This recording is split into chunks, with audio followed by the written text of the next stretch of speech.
উঠতে না কেন মা? ওই মাছের দম আটকে যাচ্ছে জলের নিচে। হ্যাঁ আটকে যাচ্ছে ছেড়ে দাও দিকে রাখি দেওয়া হবে হচ্ছে জোড়া কাদা লেগে গেছে না কালবোস না গ্লাস কাপ চলবি হ্যাঁ গ্লাস কাপ চলবি গ্লাস কাপ পারবো ভাবে মুছে দাও।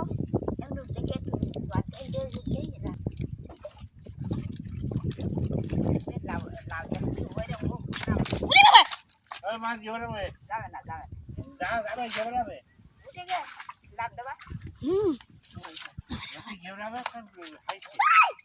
শালালা যাবে না যাবে না যাবে না তোমার খড় তোলা বেরিয়ে যাবে